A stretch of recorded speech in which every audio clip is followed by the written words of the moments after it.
In this video, I will be reviewing the epidemiology of COVID-19, how this virus spreads.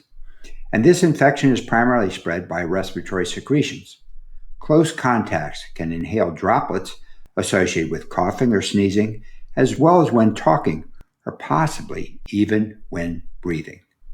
Droplets can also land on surfaces where they can survive for hours up to 3 days. Infected surface particles are often called fomites, and for SARS-CoV-2, fomites have proved to be a rare route of spread. Droplets usually do not project beyond 2 meters or 6 feet when someone speaks or coughs. However, a powerful sneeze can project droplets for longer distances. The size of the droplets vary, and when talking, coughing, or sneezing, we may produce some smaller particles that are under 10 microns in size, called aerosols. And these fine particles can stay in the air for up to 3 hours. Singing and certain procedures such as intubation are known to generate larger amounts of aerosol. Recent studies now find that asymptomatic or pre-symptomatic infections make up a very significant percentage of cases. On the Diamond Princess cruise ship, over 600 individuals had positive tests for the virus, and 18% were asymptomatic. More recent studies now estimate that 40 to 60% of those infected are pre-symptomatic or asymptomatic. Children and adolescents are more likely to have minimum symptoms. There are also several reports of super spreaders. One of the most notorious examples is case 31 from South Korea. This 35-year-old Chinese woman traveled from Wuhan, China to Daegu, South Korea, where she visited a megachurch twice, as well as a hospital, and while febrile, ate at a buffet before she was diagnosed. Tracing determined that she had come in contact with 1,160 people. It is likely these super spreaders generate more aerosol. The virus can also be found in stool, but it is difficult to culture, and no cases of transmission by this route have been reported. To date, perinatal transmission is rare. Tracing studies reveal that an infected host can infect 2.0 to 2.7 other individuals. This number is termed the R sub 0 or R naught. And this virus is one of the most highly infectious agents ever reported. Its efficiency of spread varies depending on the degree of crowding.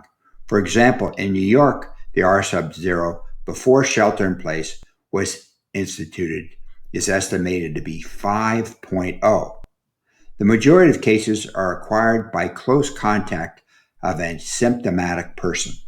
Current estimates are that 10% of close contacts develop the disease. 80 to 85% of infections are contracted within the family or family clusters.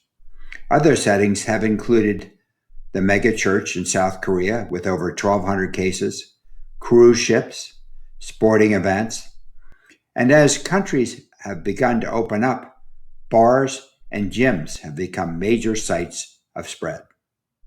In the early phase of the epidemic, in both China and Italy, a large portion of nosocomial or hospital-acquired transmissions occurred through contacts between clinicians and visitors with no or mild symptoms of COVID-19. A number of healthcare professionals also contracted the virus in New York City. In addition to doctors and nurses, support staff were not provided with adequate PPE and became ill. Healthcare professionals must beware. Remember Dr. Sisi. I will be discussing how caregivers can protect themselves in the fourth video. When it comes to who is infected, this virus is an equal opportunity promoter. Everyone appears to be equally susceptible with the possible exception of children under the age of 10. Males and females are infected with nearly the same frequency. Our understanding of how the virus infects humans, described in the first video, is supported by studies of viral counts in the nasopharynx and throat over time. Soon after being infected, 1 to 2 days before the onset of symptoms, as well as during the first 3 to 4 days of symptoms. The counts are very high, and patients are most infectious. Some individuals shed the virus for over 2 weeks. To summarize the content of this video, transmission is predominantly by droplets and aerosols. Contaminated surfaces are likely to play a minor role. Beware of the asymptomatic carrier. Rapid spread from person to person occurs predominantly in families and less commonly spread in large gatherings, cruise ships, and closed public spaces like bars and gyms. The R sub 0 is 2 to 2.7. With the exception of children less than 10 years of age, all individuals are infected equally. Individuals are infectious 2 days before and 3 to 4 days after the onset of symptoms.